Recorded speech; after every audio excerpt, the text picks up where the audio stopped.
A word to the wise. We are an explicit podcast tackling content with adult themes, as well as entering spoiler territory if you aren't caught up with us. That point would be up until, well, through chapter 37. So, if you're not there, catch up, and then we'll see you back here.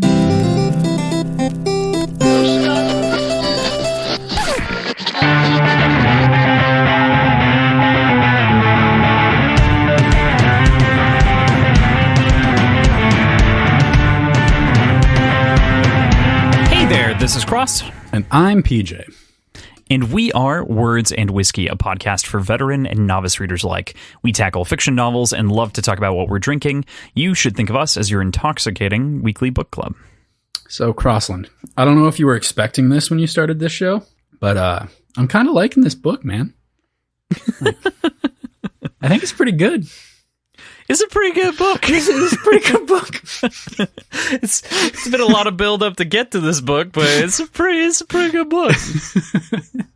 It's a bit of a fucking wild ride, to be honest. No Even like kidding. going back through it at this point, I'm like, oh god, I forgot about that. I forgot about this. Just like little tiny things everywhere. Yeah.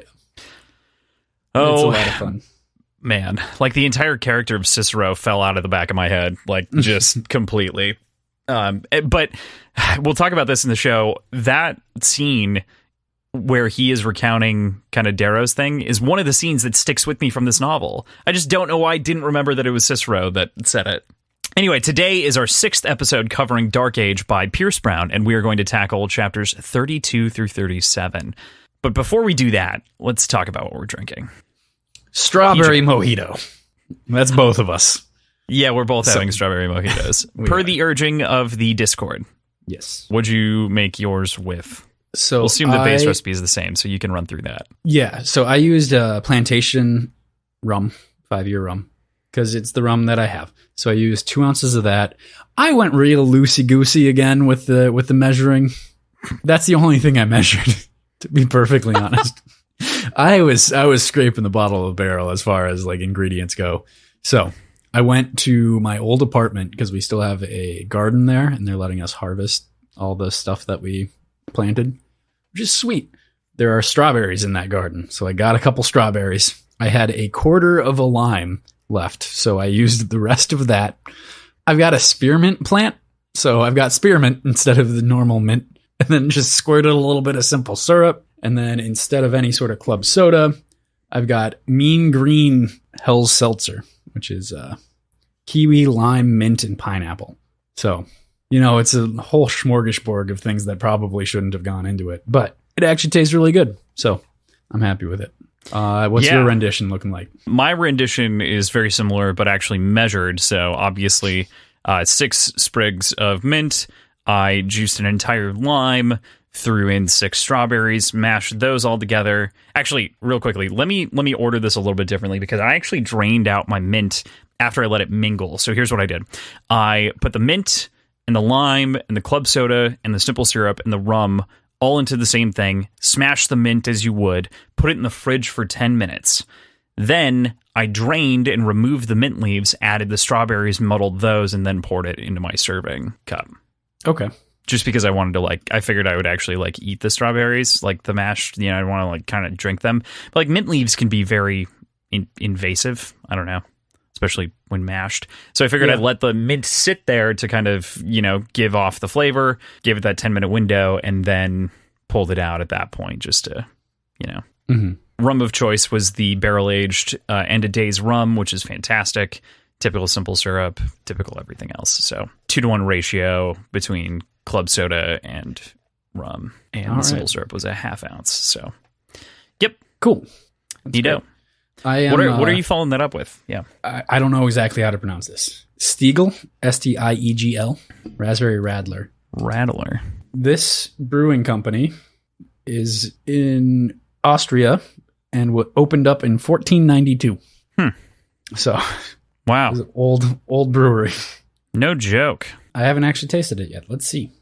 I know it's light. I think it's like 3% or something like that. Wow, that's very light. PJ's going to be sober by the end of the show, folks. That's a refreshing change of pace, though, isn't it, Crossland? I'm just saying. Yeah, it's actually really, really good. A lot of raspberry, Thanks. clearly. Not a whole lot more beyond that. Just straight up raspberry drink. So, what about you? I am following it up with, guess what? Is it a seltzer? No, it's not. It's actually a High Point Imperial IPA. So I do have a seltzer on backup duty because I actually had one more in the back, but I am having the High Point first, and then if I need something else to round out the episode, I've got the seltzer on backup. But it's a 9%er, 12-ounce can. It should kick my ass sufficiently. I had it, I think, 3 or 4 weeks ago on the show. It's my last can of this, and then very excited. I've got a couple of new Wilmington Brewery stuff to try out that I'm planning for next week. In addition to the promised, I swear to God, it will happen, Old Punk cocktail. I didn't think you were also doing the mojito, so I figured I'd do the Patreon drink. And then we both showed up with mojitos. Hey, 2 different takes on it. Yeah. Oh, I'm so excited. I just came up with a name for it in my head literally right now for that other beverage, and I'm very excited. Going to call it the Old Chicago. Or something along those pizza lines. Place? No, well, exactly. I was thinking like Chicago Punk or something like that, so I'm baking it. That's not actually the name. So with that, let's go. Fuck you, I'm changing it. Fuck you, I'm changing it. I hate you. Let's go into last week's predictions. So we've got a couple here to talk about. The first one, of course, is one that you brought up all the way back at the end of the Iron Gold, which we're now seeing the resolution for. What happens to Lyria? You said... we see an epilogue for her, not a point of view in this book. And that is so fucking wrong. She could be a ghosty, though. I'm not... Or a clone. You think... Interesting. A clone, you say? Yep. She has taken over the spot of Sophocles. Have you taken your sip yet for losing? Yeah, I just did. Okay. Just making sure. So I wanted to pose this one to you here because there's obviously a sort of conjecture that goes on inside of here, and Darrow kind of writes them off. But one of your questions, is Alexander alive? You said... Nope. He succumbed to the Strom, is what I literally wrote in the book, or in the notes. Literally strong. Literally strong. How do you feel about this one? Do you want to resolve it? I feel like we can't, because they keep talking about like knowing that won't happen. Sure. I don't know. I believe this to be the correct answer, but I don't know if there's enough there to call it yet. Sure. Okay. Next one. Does Miss Horsey Lady receive any backlash from shooting an aircraft gun? It was actually an anti-tank gun, but okay. Through a multi-billion credit art piece. You said... You didn't write down your answer to this one, PJ. You just said it. Well, I didn't write it down, so I can't remember what I said. What did I say, Crossland? I believe you said that some of the silvers were going to peel off of her. Oh, yeah. There wasn't going to be any like real backlash, but like there'd be some tension. Well played political move. I'm going to go ahead and say you were... I mean, maybe this is connected. I don't even if it is connected, I think you still drink. Okay, fine. Next question. Is Mustang alive? Oh, God. I forgot about this. No, and the Howlers use her insides as hiding places. So, PJ, how do you want to resolve this one? Well, she's not alive, as far as we know. But as far as we know, no Howlers dove into her insides. It has not explicitly been said otherwise, but in hindsight, that might have been a little bit of a stretch to guess. So, okay, so I'll take the drink. Just all for right. being ridiculous with it. All right, but do you think that Mustang is dead? No. Then why'd you put no to the alive question? I hate because that changed during this section. Did it? Yeah. Everyone confirms that she's dead. Yeah, basically. Too much. They confirm too much. Too much. Until we see a body, she's in the same boat as Alexander. Well, they're on different planets. And Lilith up until last section, for that matter. Literally 800 pages later, 900 pages later. We got to see a body, man. Oh, man. All right, last one for the week. Does Elektra share the same enthusiasm for Ephraim as Pax does? She doesn't trust him, wants nothing to do with him, but will go along with whatever plan the two of them come up with. That seemed like a softball. Like that feels like a very wishy-washy answer. I think it's pretty fair, though. Like, it's a good read of here's the thing. While it may be a softball, it is a very good read of Elektra, regardless. Like, you basically wrote the characters' motivations out on page. Pretty much. So, I feel like it's pretty close to correct given this week, so I will take a drink. Okay. Even though I don't think it's fully answered yet, but I think that we kind of have an inkling of the way that she feels about things. Right. Tasty. All right. It's good. Tasty. Tasty. I hate you. Again. So with that, let's get into the chapters. Are you still laughing? Yeah. Giggling. Giggle. All right. Chapter 32, Darrow in Wake. This chapter starts off very strong with kind of and by strong, I mean depressing, with the field of bodies surrounded by lavender. And it feels like such an intentional choice.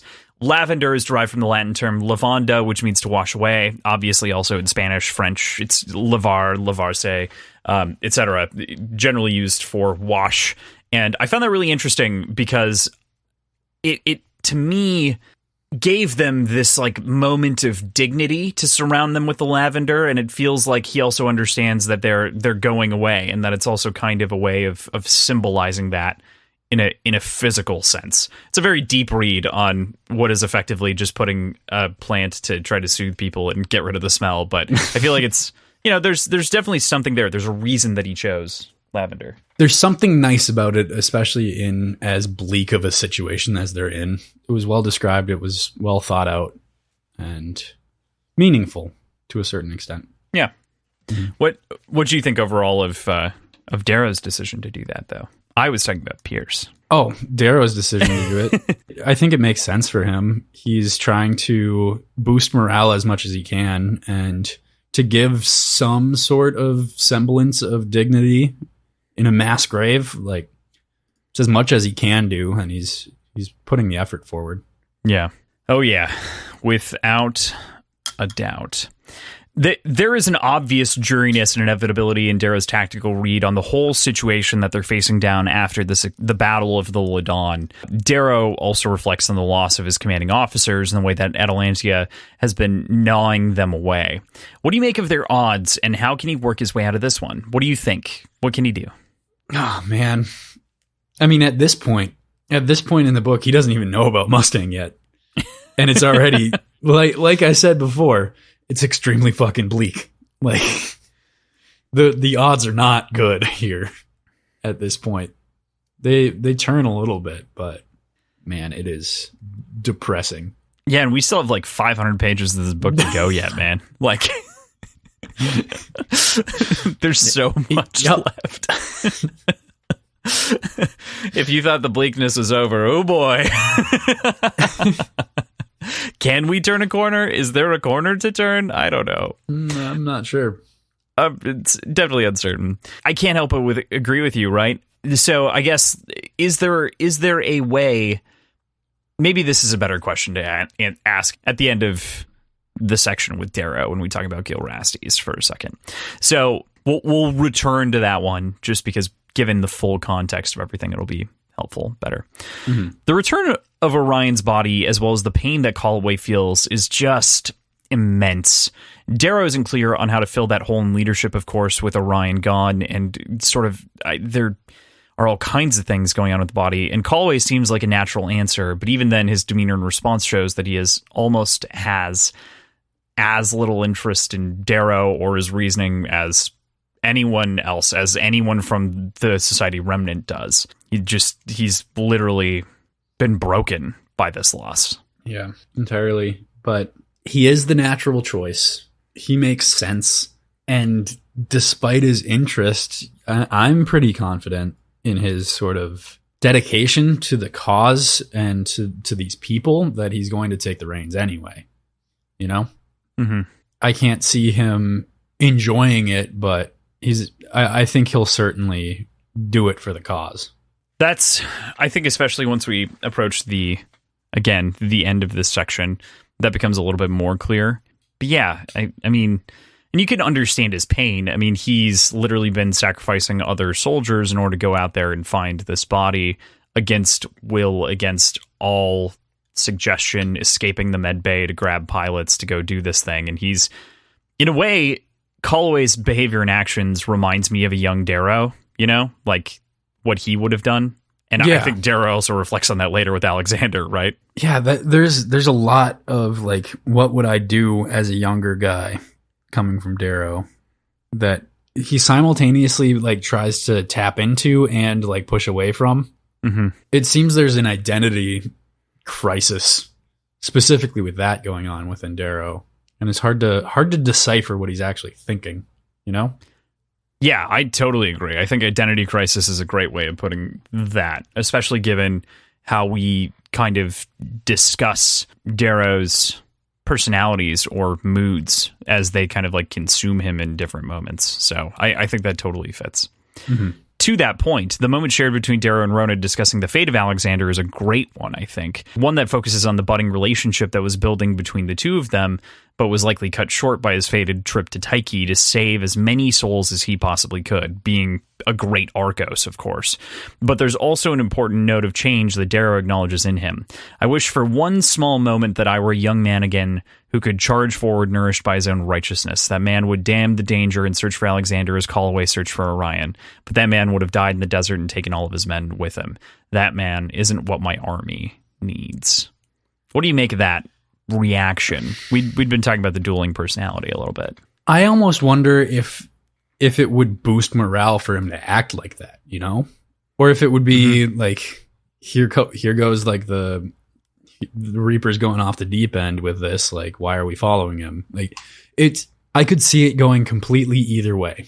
Like rallying with the enthusiasm or condemning the dumb choice. I really can't figure out what I think would happen, you know? Got it. So working out the alternate scenario, you're kind of stuck in the same boat. You know, it's really funny for all of the sort of worship that Darrow kind of lauds on indirectly to Marcus Aurelius and other Stoics. He spends a lot of time contemplating other paths. Yeah. And like Stoics are pretty fervently not against that idea, but they say that generally focusing on it isn't worth your fucking time. So it's funny how that overlaps a little bit. Mm-hmm. What do you make of Rona and Alexander's budding relationship, though, and kind of the loss that she feels? Oh, man. Man, that's just, it's tough. How old is she? She's like 19 or something? Yeah, I want to say she's like 19 or 20. Yeah, like that's very close in age. No heartbreak, man. Oh, my boyfriend. Went and not even boyfriend. Like not flirty yet. Boy. Yeah. My flirty boy. Flirty boy. She's 20, by the way. Not a kid, not like dealing with a first crush or anything like that, but she's young. Right. So, I don't know. Yeah. She's just tragic, but maybe she'll date her Drakenjager instead. She fucks shit up with her Drakenjager, so I assume they're on good terms. He's not going to let her down. Oh, man. Fair enough. The few remaining leaders Darrow has are concerned with the waning supplies and the increase in radiation sickness among the men. What did you make of the squabbling between Thraxa and Harnassus surrounding supplies and the decisions to be made around the war and the allocation of supplies? Also, Thraxa is a hard jerk. Yeah. Kind of. Like, totally a warrior. She's cold. Absolutely. She's frigid. But she makes a really good point, specifically within this, like, about being cold. Fuck, where is that at? I had it up, but I had to move it. It's on 279. Cold blood wins wars, Thraxus says. Yeah. At least Orion's villainy could be traced to anger. Yours is just cold blood. That's what that was a response to. Their back and forth is so smooth and so well written, and it's so rooted in this story and this lore, and it still comes across smoothly. Like the thank you, Ash Lord, being just a snide comment. Like, it is some of the best dialogue.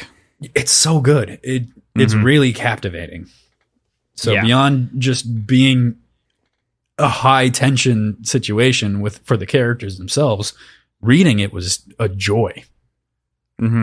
Pitting two people with these kind of like opposite moral values is just fantastic. It's just absolutely fantastic. But what about the supplies and decisions? Sorry, I brought that up before you answered the other question. Feels stressful to be Darrow. I don't think I'd want to be him, you know? I'm gonna make that hot take. I don't think I'd like to make those decisions. Wow, that is like an Ice Cube take. I don't think anyone in their right minds would want to be Darrow. I'd like to know how to fight like him.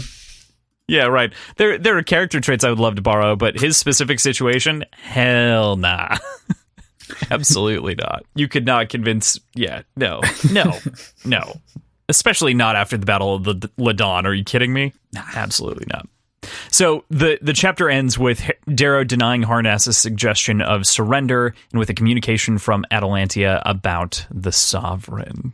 This kind of brings it back to the morale sort of issue, I think, a little bit. The idea of surrender. Just if everybody's broken, what's the point of trying to like push a fight? But I don't know. I'd really like to see what the actual army is feeling. I don't think they're feeling great. Yeah. We mostly deal with the people that are like actively dying instead. One thing that we didn't mention earlier was obviously the Morningstar lighting up its cannons and absolutely ashing all of the people beneath the ship in these sort of bright flashes, and then people coming and collecting those ashes. That is, to me, one of the most like real moments of war and the consequences of this entire war being presented to us in kind of a horrifying way, where they don't even have graves, they don't have any sort of service or anything like that. They are just kind of unceremoniously, although Darrow tries to add as much ceremony as can with the lavender and whatnot. I mean, just literally turned to ash. Right. This book destroys moods. Yeah, when they're collecting the ash, he says something along the lines of they're hoping to bring these ashes back to Mars, but all of us know none of us will make it there. Something to that effect. Like, why you gotta say that? Yeah, man. I think that he also reiterates something very similar to that in I think 34 when he talks about the kind of the ritual, the rites that are going on in the water, because they're also holding the jars. But we see the Reds collect jars of ash of people here, and he, I think at that point, talks about the ashes of Mars that they want to be like buried with, basically, but like they know that they're not going to be buried. Like they just watched a bunch of people get liquidated. Like that's not going to happen. Right. Oof. War, man. And sort of the real side effects of war. That's part of the reason I love this. Yeah, with that, chapter 33, Darrow, the Devil's Deal. It's so funny to me that I forgot about this chapter title, and that last week we spent a decent amount of time talking about a Faustian bargain, or what Faustian bargains are, and this is kinda an example of a Faustian bargain. It's just not given from like a supernatural point, which is generally the way that those work. It's a supernatural element that gives away the deal, but I just found it interesting and funny after we talked about it for so long last week. Yeah, it's pretty good. But one of the first chapters in Red Rising, wasn't it called The Devil's Dance? There actually isn't one called The Devil's Dance, but The Devil's Dance was referred to as the moment when they're like hanging. Right. And their feet are still twitching. That's The Devil's Dance. Not a chapter title, but definitely a thing. Sure. I thought, for whatever reason, I thought it was a chapter as well. You know, the more that I think about it, PJ, I think you're kind of close, because he continually uses references to the noose being tightened, right? Like, and even Lysander says that this should have like tightened the noose. This should have been like the execution. So I like that. Yeah, I'm curious. I think it's not as explicit. I don't think it's explicit enough for it to be an intentional like connection, but. Oh, no, but I like calling out The Devil's Dance here and like thinking back to it, because it does we are narrowly avoiding the devil's dance at every turn. Yeah. Literally every turn. The conversation here surrounding Pyrrhus as well is fantastic and a great allegory that's tucked into the conversation. Again, we talked about this last week, but Pierce has generally had a penchant for a lot of this stuff hiding in the background. And so him kind of being very upfront with the description and describing and giving us enough to understand the metaphor, I think, is great here. It's also another way that Atlantia seems to think that she can pull one over on Darrow and the Republic. What do you make of her display here to Darrow? I think the most ridiculous part of this whole thing is the fact that she's using her pet snake as a drug. First of all, like, I've got to point that out.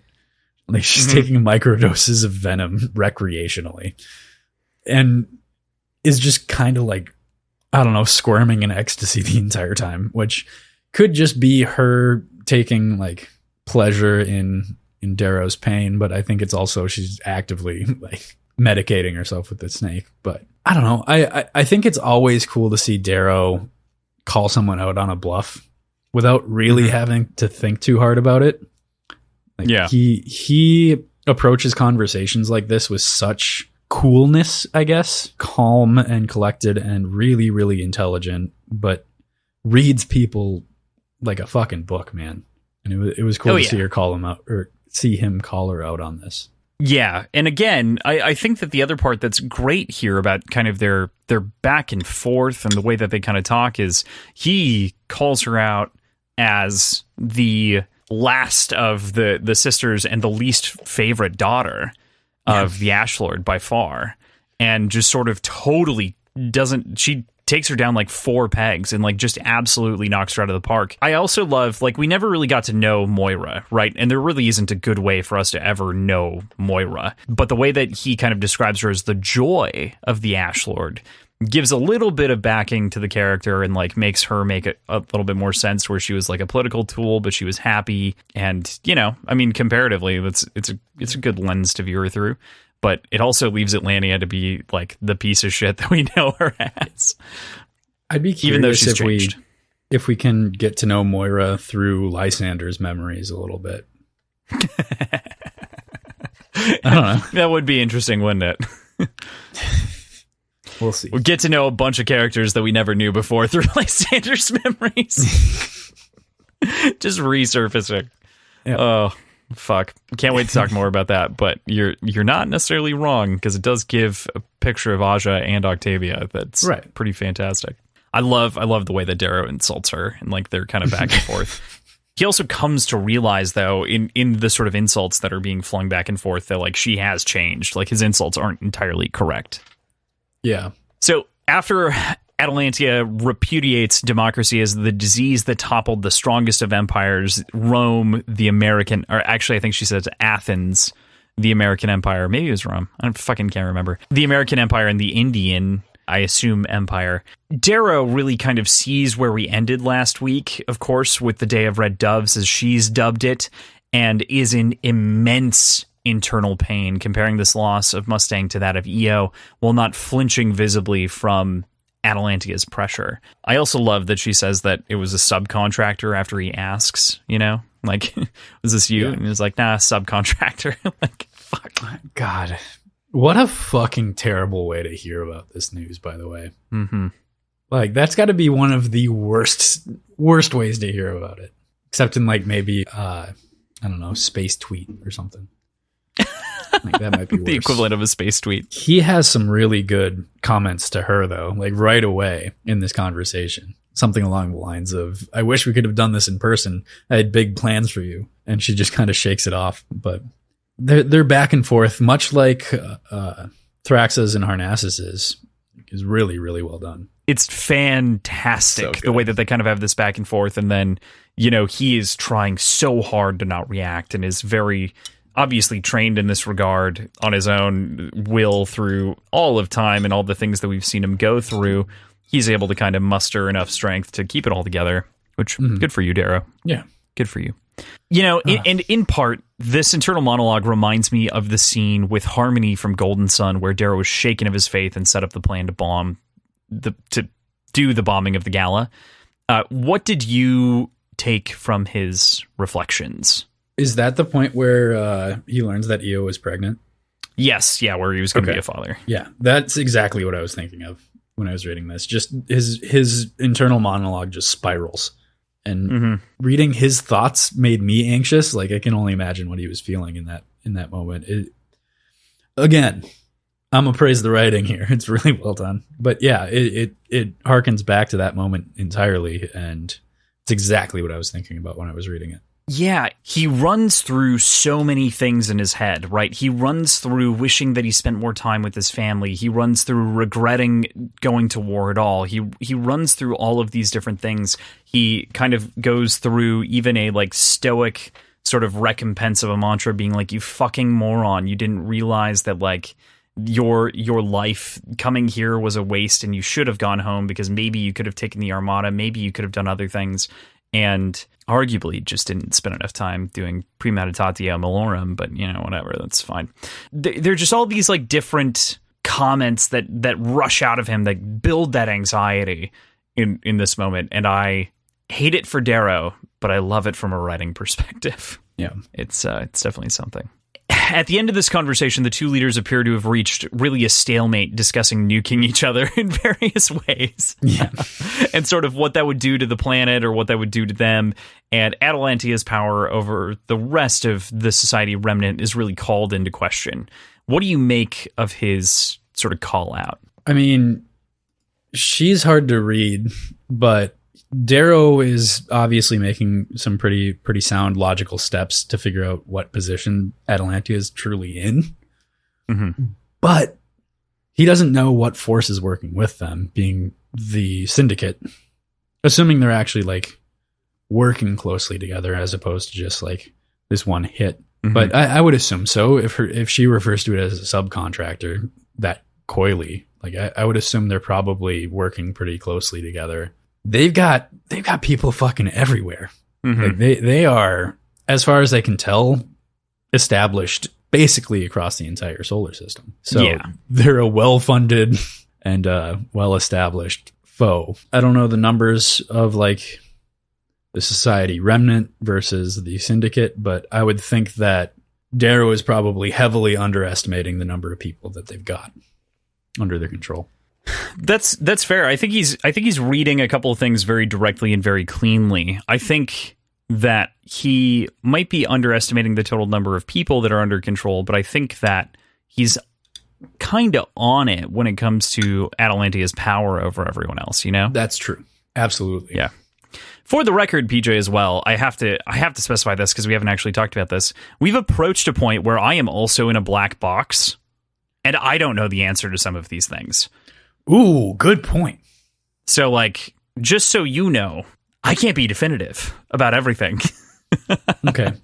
Now you've got the ultimate problem of you also can't tell me when you don't know. Because Correct. If you don't know, then that spoils and says that it can't resolve. I just want to also, like, I just thought about it and I was like, I don't know if he actually knows, like, the kind of predicament that I'm in. I didn't. I never thought about that. So, yeah, I mean, it's worth saying that obviously to fans will know when I'm speculating and when I'm not, and people who have read further than us. But, it's we're kind of approaching a point where any question you ask, I might be asking the same question, reiterating it. So after presenting the Day of Red Doves to his other commanders, Darrow makes a bold, but I think important decision, ultimately, to everything as far as the Republic goes. He leaves his fate and the fate of the other leaders in their hands without his direct guidance outside of prioritizing the men and then the Republic in that order. This has to be a really difficult decision for Darrow to decide to leave it up to the commanders, no? Yeah, but I think it's the right choice. Like, incredibly difficult, but he calls it out himself, saying that he wouldn't be able to make an unbiased decision. To quote every single police chief in every single police procedural, he's too close to this case. So it's a good call. I think it is the right choice. And in the end, it ends up being a very tense one because it's divided by an entire 2 chapters, basically, of kind of decision making on the part of everyone. But it is, I think, ultimately the right one, right? Like, not only is he just too close to the case, but he also is so hampered by emotions that any choice that he made right now, like the choices that he made back in Golden Sun that we're referencing, were completely hampered by his emotions, completely turned and changed. Right. So with that chapter, what? Anything else? No, you're good. You sure? You're good. You didn't. Yeah. You didn't have. You what? You didn't. No. You didn't. What? What'd you say? What was that? What? What was that? Huh? Bitch. Chapter 34, Lysander, Shadows of War. Which, by the way, wonderful video game. It is a wonderful video game. And even the quote that's like tucked inside of the chapter, I really like. I didn't call it out in particular, but I really like where he references kind of them as the Shadows of War. Great little bit. Great thing to lend to the title. But the chapter starts with something that we've already talked a little bit about, with a memory. One of Aja and Octavia on Lake Selene, him walking down the steps with his eyes closed after being forced to by Octavia, eventually falling and breaking his arm, his bone poking out, all while teaching him something of a rude lesson, trying to awaken his mind's eye. What did you think of the flashback with Octavia and Aja? I talked about this earlier a little bit because I always love these flashbacks. I don't know what it is. I want to know more about Octavia. More than anything. I think she's a really, really interesting character. And she shows her brutality a little bit here. She shows some venom. But she always has a reason for it. At least with Lysander, it seems. It seems like she genuinely cares very, very deeply about him and is doing this for a reason. Awaken his mind's eye. I still don't quite understand that. I know we're getting more and more information on it. Should I be able to understand that by this point? Are you talking about the mind's eye in general? Yeah, what it is? In general, what it is, how it works.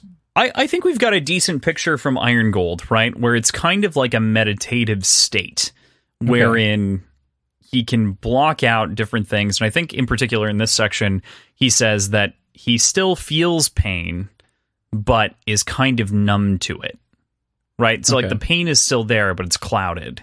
But there's a physical object along with it. Right? No, it's just mental. I thought there was a teardrop-shaped glass thing. Teardrop-shaped glass thing. Are you talking about the Oculus, which we talked about last week? Yeah, that might be what I'm thinking of. Yeah, the Oculus is like a building. Okay. That Virginia's in. Unless she mentions the mind's eye as well at that point. Yes. When she's talking about all the things from Octavia. Totally. And she says that the elusive mind's eye or something like that. Yeah, totally. Yep. Before she's brutally killed. Hypothetically brutally killed. Allegedly killed. Allegedly by most of the characters. Everyone is very convinced that she's dead. Not me, sir. Never, PJ. But yeah, I mean, there's a ton here, right? So I think what's most upsetting to me about this chapter is that we see Aja share so much compassion for Lysander, and it repaints Aja in a little bit, slightly, right? Mm-hmm. She always kind of came off as this tool of war, but she was like, no, don't do that to him. What are you doing? And she's like, you already spoiled one child, referring to Ajax. And it's like, oh God, fucking Octavia, Jesus Christ. This is Aja you're talking to and about. Yeah. What? She's great. I really like her. I don't know why. I really like her character. Do it again. Yeah. Right? How's he going to learn if you don't make him do it again? Oh, fuck. With his arm broken? Bone poking out? He should have known there was corn At there. least said it. You should have known about the crow feed. Is that what you're saying? Yeah. Yeah.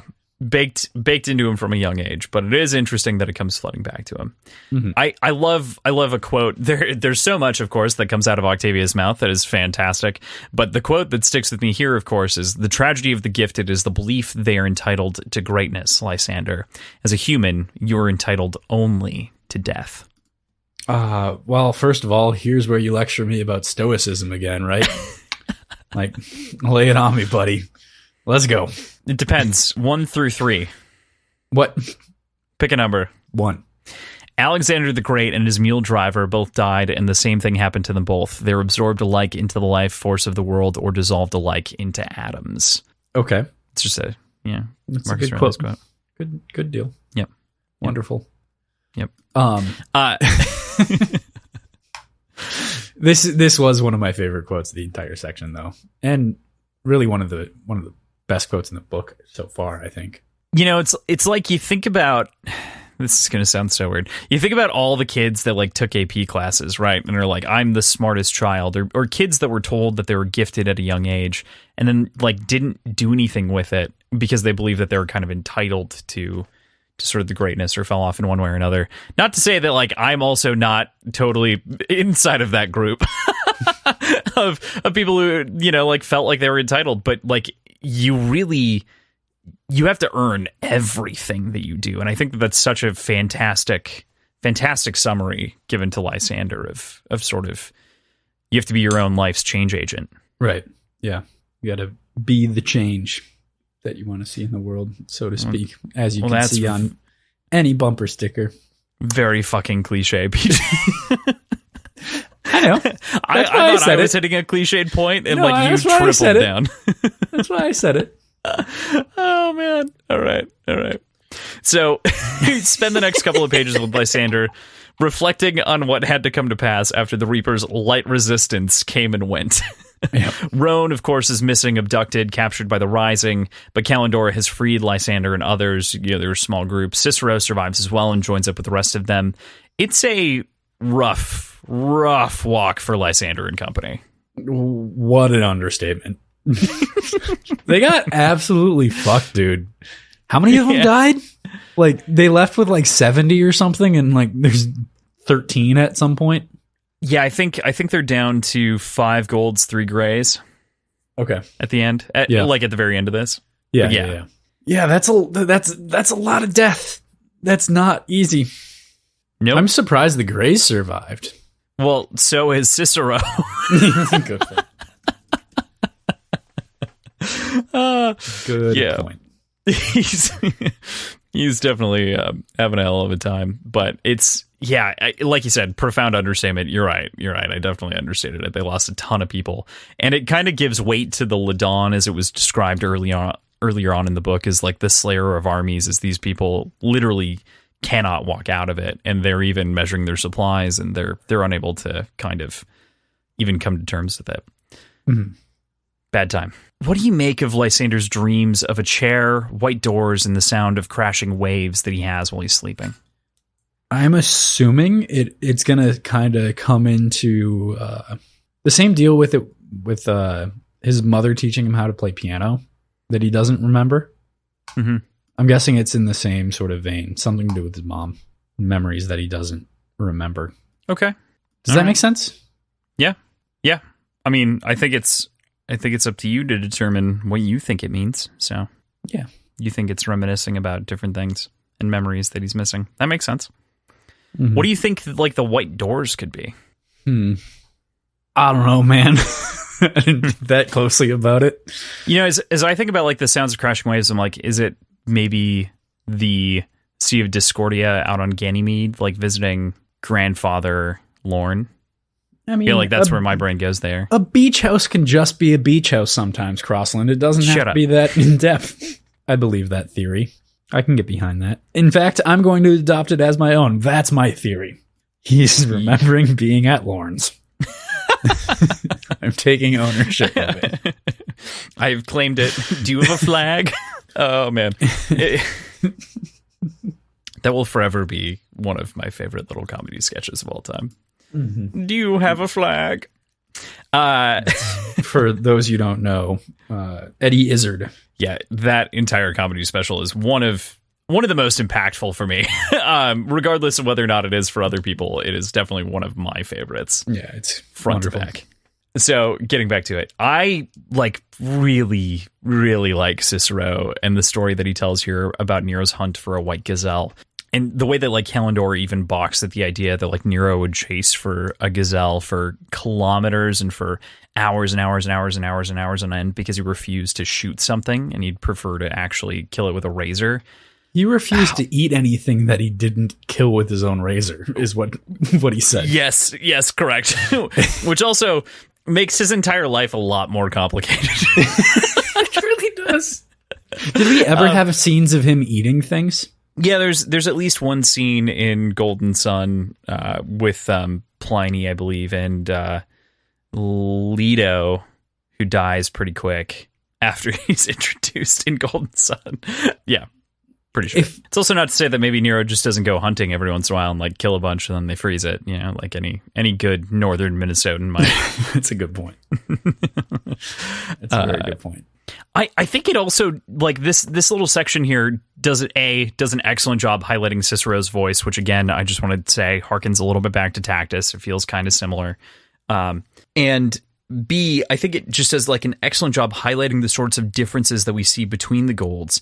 And it's refreshing to see again in kind of a strangely comforting way, even though I disagree with their ideals. You know what I mean? Like, we spent the original trilogy submersed in this culture of this sort of extreme behavior. And it was kind of nice to get like a dose of levity and familiarity in sort of what we came to expect, the sort of radiant Gold culture. Getting an account of Darrow without being like directly connected to these people, or like Darrow's not directly connected to them so much. Mm-hmm. That's a cool experience to see, like his legend being disseminated amongst the people that haven't met him before. Yeah, I loved that. I absolutely adored the way that kind of played with us, you know, and in Darrow, in the story, delivering the grapes as well as Nero's little work in progress as is like fucking fierce. And that whole story is just intense, of course, because ultimately it's derived from Nero eating lion, which is of course also his house's animal. And so there's this whole connection between like, yep, we killed a Nemean lion, which is also a reference to Hercules, and killing that lion, cooking it, and he like just ate it, but Cavax wouldn't fucking touch it, like, is very clearly an indication of him understanding the wrath of Nero and sort of the expectation, and then the grapes and the callback to the way that he killed Iona Bologna, and just I'm never not gonna laugh at that name. I know. I'm also never gonna forget it. Is that actually how it's pronounced? Iona Bologna, yep. Not Iona? Nope, Iona. Good. Was it intentional to rhyme? I don't know. That's a good question for Pierce. We'll bank that one just in case we ever interview him. It's the question that we would ask in addition to questions about cooks. Gold question. Yes, yeah. But for real, I think I said it on the front side of this episode, but this is one of my favorite or most memorable moments of this book. It just sticks out to me as this moment that I always remember, this description of this young man walking down and everything else. And oh man, just great. Yeah. Also a little call out to Ragnar being the Pale Rider, I think, or pale something or other as well within this. Mm-hmm. Yeah, I wasn't sure what they were calling out explicitly, but yeah, definitely. That makes sense. Definitely referring to Ragnar and his stasis or status under Magnus. Oh, right. Yep. Pretty sure. So the chapter ends with Cicero, of course, trying to convince Lysander to kill the Greys to help their chance of survival, but Lysander sticks to his moral guns of protecting his men even in the face of certain death, I would say. Not just like grave peril, but certain death. Yeah, I really, really liked the fact that he stood up for them like this. Mm-hmm. It actually proves his morals. Like, proves that he can walk the walk and not just talk the talk, you know? Mm-hmm. Totally. Like, this is the moral superiority that he believes should be adhered to by Gold culture, and he's actually like putting his money where his mouth is, so to speak. So I loved the fact that he did this. Yeah, I think it's really important for his character, like you said. Like, even now, as he feels like he's literally dying from his half melted face and radiation sickness and dehydration, he is still sticking by some of those moral principles to save the people. Likely because he remembers after the death of Cassius the Vindobona, and he thinks about the way that the colors were treated on the Vindobona, you know, like when he was trying to rescue them. And I'm sure that's been sticking with him forever. And here are these loyal low colors walking with him. Right. But probably to their deaths, but. Yeah. But what else are you going to do? You know? Yeah, better than just killing them outright to take their water. Well, from a survival standpoint, I think that makes more sense. Right. But from the perspective of the Greys, like, what else are they going to do? Like, you know? They have no other choice. Yeah. Mm-hmm. Agreed. With that, we move into chapter 35. Darrow Endure. Screwface wakes up Darrow and takes him to the sea. Before we get there, though, we pass through a lot of wonderful description of the world of Heliopolis and sort of the post side of this war and conflict that we've seen. We find ourselves submerged in that of the Rat Legion, of the Sea Cliffs, and the Blind Reds and other colors scattered through their ranks as they're dunked in some sort of holy communion, as Darrow describes it. What did you read out of this sort of return to faith for the Reds? I meant to like read this passage again, and I didn't. But as far as like my first impression of it was, or I guess second, but my immediate reflection on it without like explicitly going into the book with this question in mind was that it didn't feel so much like a return to faith and more of just sort of a last rites kind of deal. Like it didn't seem like, I don't know, and maybe I'm wrong and maybe I'm missing something in my recollection of it, but it felt more just like all right, here we go. This is it. Let's get some religion in before we're expired, you know? Yeah. I think you're right on the last rites thing. I just sort of mean that I think that it's a return, like it's a moment where they get to go back to their faith, you know, not like it's they lost their faith and then are returning to it. It's really just sort of a ritual in the middle of things because they understand that they're approaching the end of the rites. So I actually love you referring to it as last rites because I think that that's closer in line with what it is. Yeah, and I mean, in the way that you just described it, return to faith makes total sense. I read it as a like re-becoming religious. That's clearly not what you were going for in the question. So yeah, no, not saying that they weren't religious. Like Darrow is the one who maybe, you know, if he were to suddenly become faithful in the Veil again, then that would be that kind of return to faith. This is more of them continuing their faith and kind of, like you said, I think last rites is a good way of thinking about it. You know, it's sort of... It's effectively what it is, right? Baptism in the Sea of Heliopolis, yeah.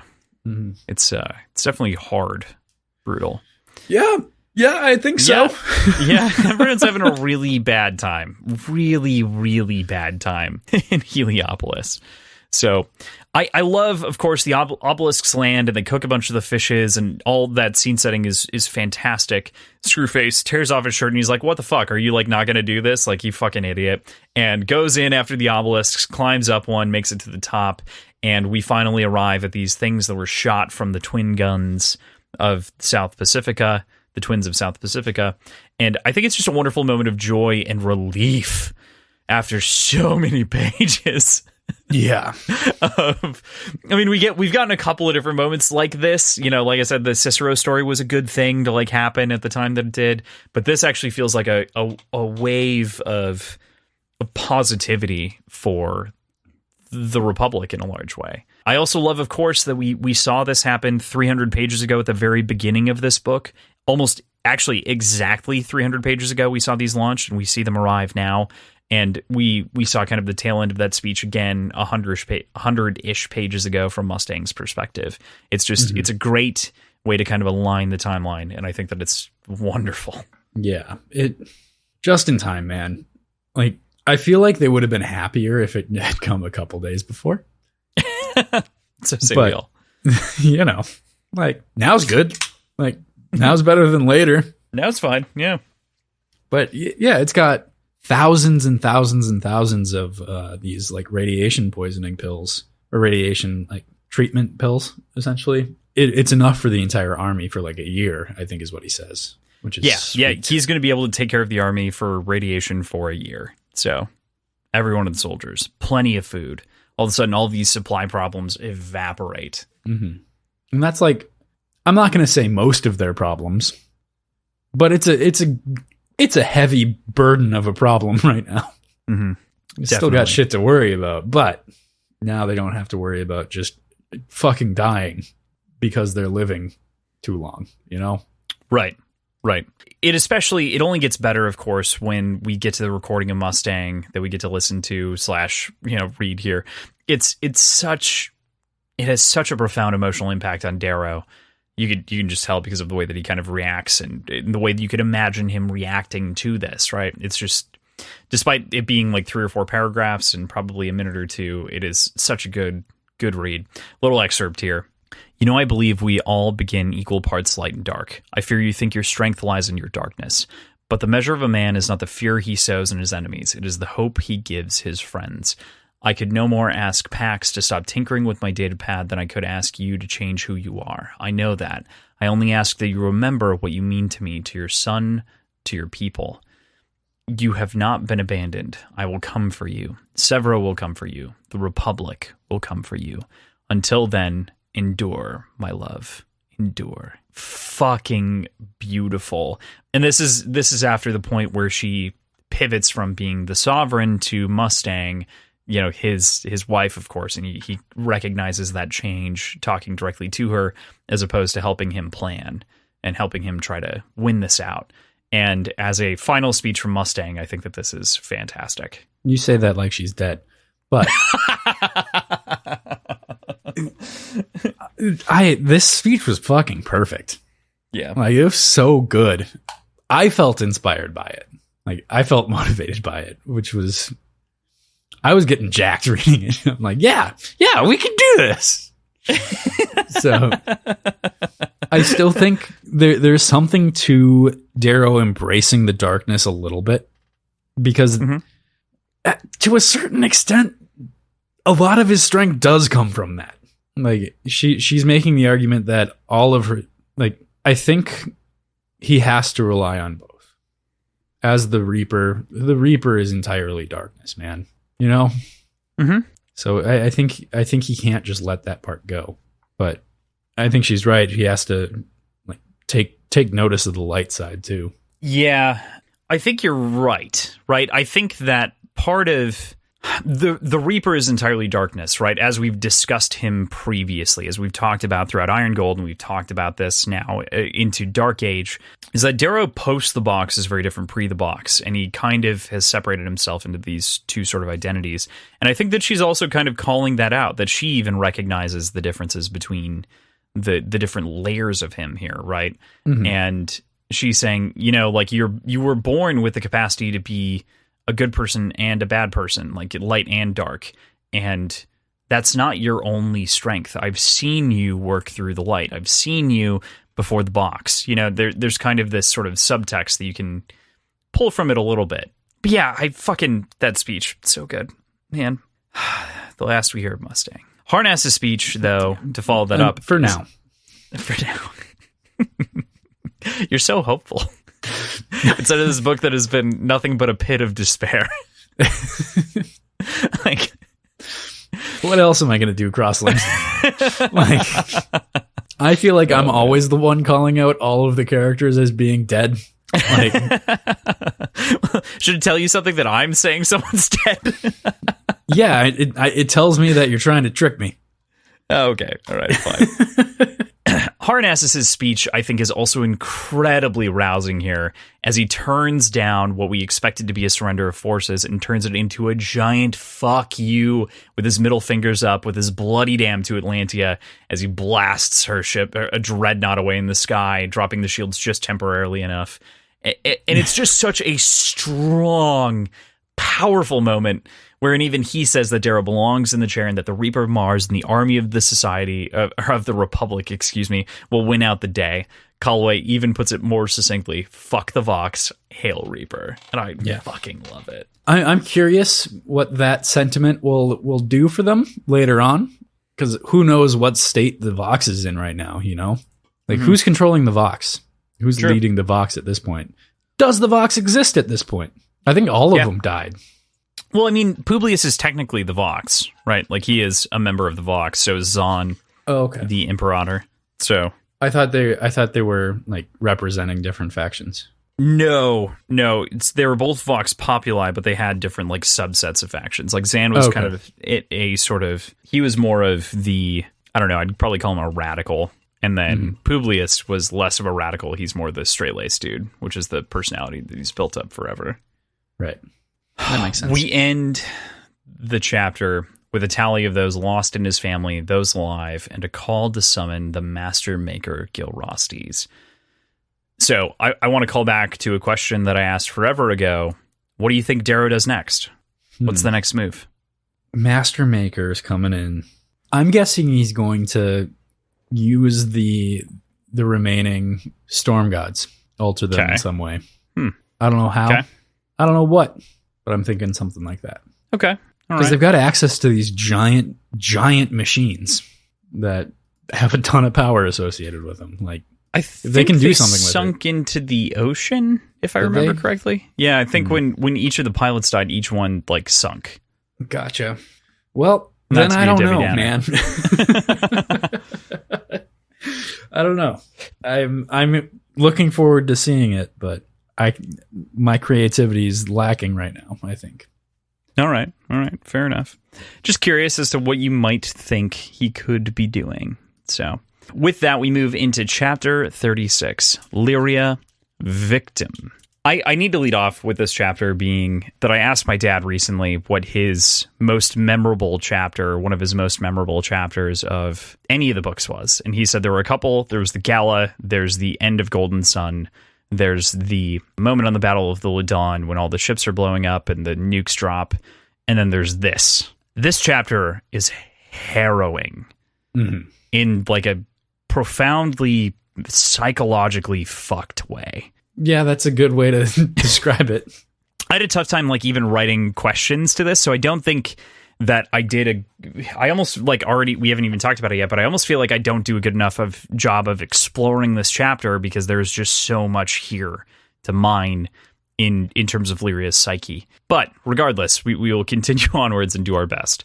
The torture that we find Lyria submerged in when we finally return to her, I think, is a truly profound one that has truly forced her inward into this psychological coma that we've kind of already talked about a little bit.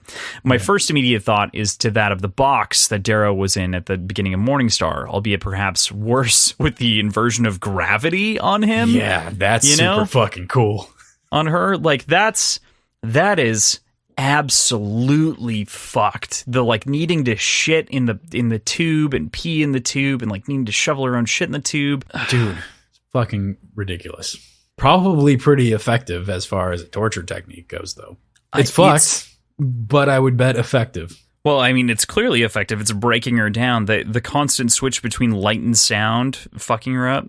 There's just so much. It's just the worst. And for Lyria, this is awful. Does she deserve this? I don't know. I have a tough time with that question. Yeah. I feel like we'll get into that a little bit because I know you've got a couple questions regarding her. So we also find at some point that she's been trapped in this hellscape, losing track of time, and that she did at one point have a conversation with a very angry Victra Julii. What do you make of Victra's assessment of Lyria and her crimes? I mean, to a certain extent, I can completely understand where she's coming from. Like, obviously, she's reacting in an over the top, fucking terrible way. But they had a very, very explicit protocol for these reasons, like for this exact reason. And they talked about it all the time. They did training on it all the time. And she still broke protocol, and it resulted in Victra's child being kidnapped. Like, that's not cool, man. Like that's not something that should go unpunished entirely, you know? Like, yes, it was an honest mistake, but she still broke their protocol. And I'm not saying she should be tortured forever for it, but there should be some sort of reprimand, I would think, you know? Yeah, one would assume typical reprimand, though, would be like getting fired from your job, not drugged and dragged into a torture cell. Yeah, but also we're dealing with really, really crazy circumstances here. This isn't you broke protocol and nothing came of it, but you still broke protocol, so you're fired. This is you broke protocol and like one of the worst things that could have happened did. This is also vigilante justice, though, entirely. Yeah. Right. Yeah. Is it vigilante if she's one of the authorities? She's not really an authority, though. She's authoritarian. Yeah, she is authoritarian. I wouldn't call Victra an authority, though. She's not a senator. She's not she's not anything outside of it like a CEO, effectively. Yeah, that's a good point. So, yeah. Yeah, it's a good point. It's a whole mess for her, for sure. It's a whole fucking mess. Severo, I feel like you could consider authority, though. Severo's more of an authority, because at the very least, well, I would say he was more of an authority. He was. Yeah. Until the Iron Gold and the whole, killing of Wolfgar thing and the Wardens chasing after him. Although now the Wardens are bad guys, so, like, who really knows? Yeah, it's all a fucking mess, man. Yeah. Yeah, it's a bit of a thing. But sure. do you see where I'm coming from at least a little bit? Like, I'm not at all saying that I condone this behavior, but at the very least, I understand where she's coming from. Yeah, I do too. I think that it makes a lot of sense from Victor's perspective, where she's like, you know what, like, you fucked up, you knew the rules, you messed up, and I'm now taking it out on you because I don't think that anyone else can or will. And otherwise you're going to get a cakewalk, and that's not cool. You don't deserve that because my kid is missing. Right. And she's going to have to trade a fucking Starfleet for her child. Yeah, that's a cost. Just small, minor cost. Barely anything. Barely an inconvenience. Like, I think she probably found that in her couch cushions, right? Right, totally. What do you make of Lyria's comments of her suggesting that she's only a victim to her circumstances? I mean, I feel like it'd be hard to feel any different. She is so far in over her head. Like, just by pure happenstance, though. Like, everything, not every, like, she is scrappy, and she knows when to push an advantage. Biggest example would be getting on Cavex's shit with Liam. Just knowing what buttons to push and knowing how to like push an advantage, I think, is one of her strengths a little bit. But nothing bad that's happened, with the exception of like breaking protocol, has been her fault. You know, she is constantly getting shit on just for being where she is at the moment. It's hard to think any different. It'd be hard to think any different for her. So I completely understand. Okay. Yeah, I think that this is interesting. This also has a strange like metatextual context, because, and again, like, don't necessarily want to bring this up, but a lot of people's critiques of Iron Gold were of Lyria not having a whole lot of agency over what she could or could not do. Yeah. And this feels like a sort of direct response to that, in a way, of like Pierce and her character reflecting on kind of the lack of agency. Are you just a victim? And this is sort of her, in some way, some small way at the end of this, like, retaking that agency. Kind of. Yeah. She's acknowledging it. I don't know if she's really able to take it back at this point right now, Well, no, but she's doing something, like her responding to the letter in the first place is. That's true. That's a very something. Good point. So Lyria refers to something interesting about the red propaganda that she's heard over the years that I think we've also repeated, but now there's finally a name. After Darrow spent time in the box and came out changed, it was referred to as the second birth by the Reds. I really think that it's kind of like his third birth, if we consider the fact that he had to be carved the first time. But I do like the terminology provided and how it kind of directly fits into our metaphor surrounding the changes we've seen in Darrow over the books. I think it's the second birth of the Reaper.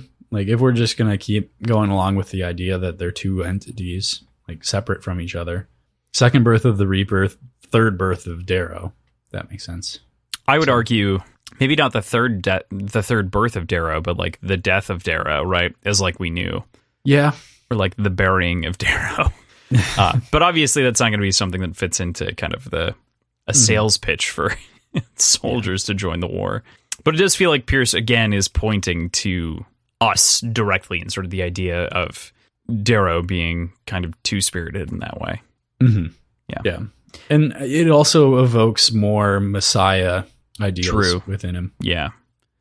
It does really point strongly at the Messiah complex that is around Darrow, especially regarding the Reds.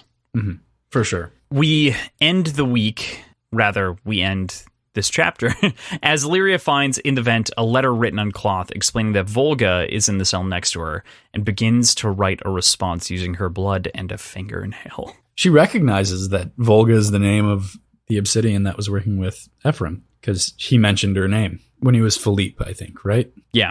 Yeah. Her empathy was a little bit unexpected, and I think we've gotten to see her grow as a character, understanding more of the nuance of the wrongdoings in general, things that happen to her that are bad or negative in general.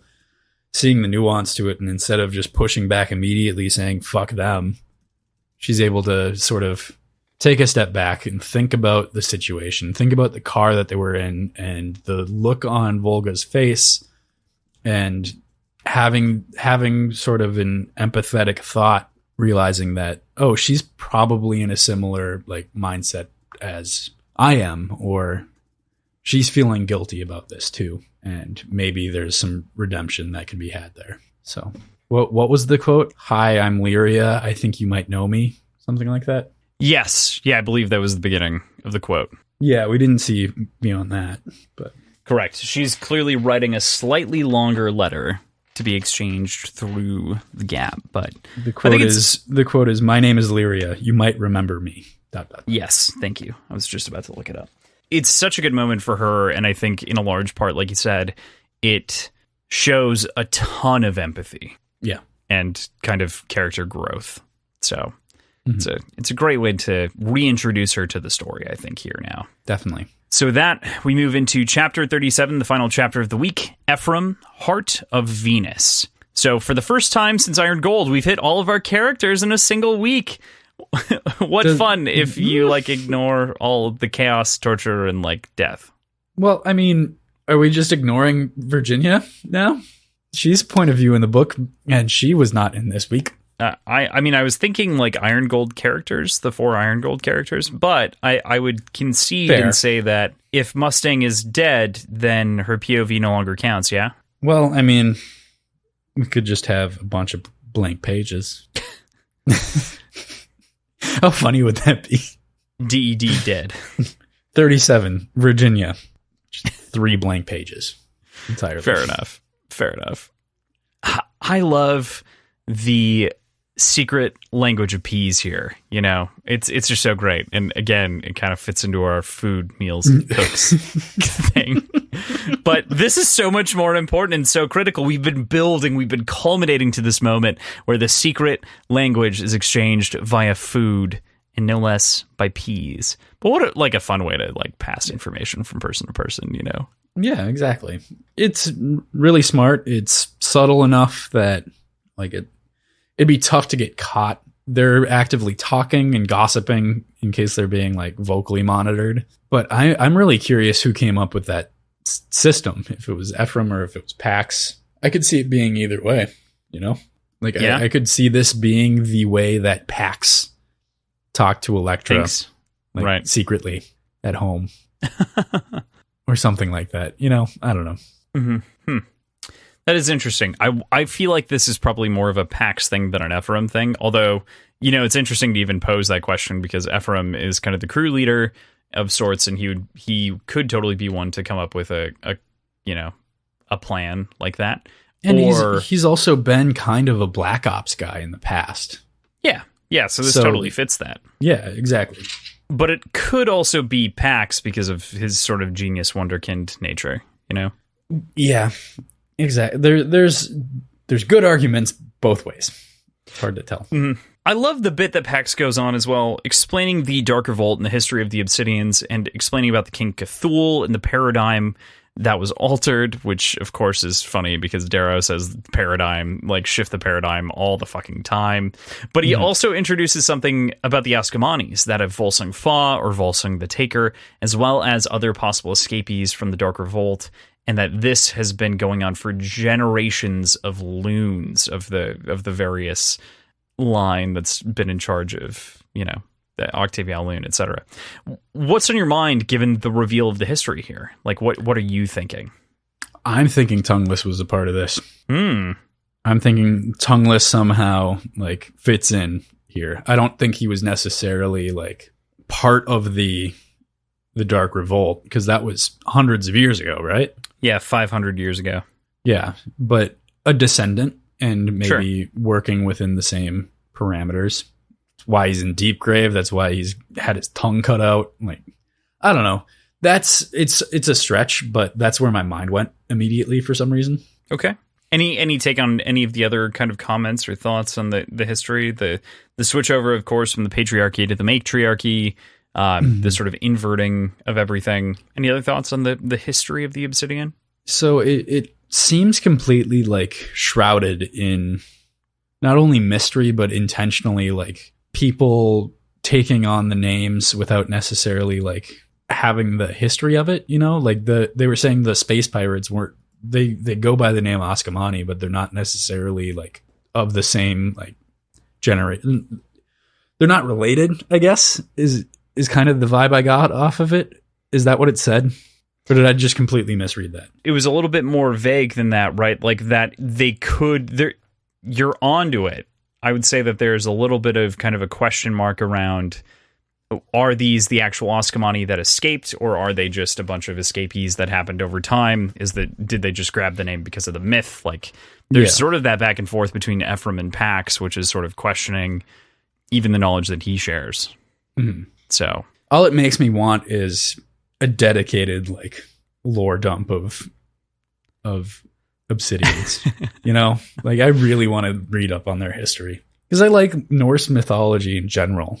I find it super, super interesting. So pairing that with more lore, space, absolutely, and space, pirates, man, like what's not to love in this? You know, there's just so much like great stuff that's kind of here. I think that one of the interesting questions that's also posed is like Atlas's connection to the story of the Rim Obsidians, right? And rather the Belt Obsidians, not the Rim Obsidians. And I think it lends another angle. Do you think that he had anything to do with Volsung or Volsung Fa, or was he a captive to the Askamani? What do you make of his situation and how it relates? Because he came back 3 years after the Sovereign had died. I think it could be both of those things. It's sort of a captivity that grew to be some sort of twisted partnership. I think that'd be probably the most dangerous way this could have gone about, you know? Yeah, absolutely. That would make for a dangerous pairing of sorts. Yeah. So that's what I'm thinking. A little bit of both. Okay. But again, excited to learn more. Okay. I love Atlas's connection to the whole thing. It's like, why, where, what? You were sent out there because Octavia like was kind of banishing you, and there's just this whole like, why would she do that? Especially given what we know about Atlas. Like, did that shape him into an even more terrifying force? Like, man. Ugh. So I love this quote here. So it comes at the very end of the story when Ephraim says that Pax is shit at telling bedtime stories. He immediately says, apologies, next time I'll tell you the tale of Sophocles the clone, a creature so noble and so wise he learned to cheat death. And Pierce admitted in an interview somewhere that he's always been fascinated with the story of Plagueis the Wise in Star Wars, and that this line is a direct homage to that obsession, which I just think is fantastic, right? It's just fucking hilarious. Yeah. Does this make Sophocles a Sith Lord? I think that's another one that we should just pocket if we ever get to talk to Pierce. Like, that'd be great. Yeah. Okay. Is Sophocles a Sith Lord? Is he a Sith Lord? Within reason. The Obsidians seem to be preparing for war as they assemble with the children and Freyhild on the heart of Venus to be addressed by Sephi. But first, she dispatches of Amel, her pink of whom she believes or knows to be an assassin. And wow, was that a fucking scene. Yeah, that was tense. That was just the coordination of all of it. Like, do you think she like planned for that hologram to be corrupted so Amel would walk out onto the stage at that moment? Or do you think it was just anytime he goes on stage, that's when we're pulling this shit? One more time on the posit. What? So Amel comes out onto the stage. Yep. Because the holograms of the show, of the opera, are like malfunctioning and the thing's corrupted. Do you think that was a coordinated effort to corrupt the thing so he would come out on stage? I would go so far as to say that Good Keen was probably pulling some scuggy shit and like intentionally corrupting the file so that it would end at a certain point. Like I would go so far as to assume something like that. Yeah, that makes sense. A flex of indirect muscle that these Obsidians have learned. Mm-hmm. I was genuinely thinking that Ephraim would be like apprehended more formally at this point for what he's working on with PAX. Yeah, for what he's working on with PAX and for having completed training.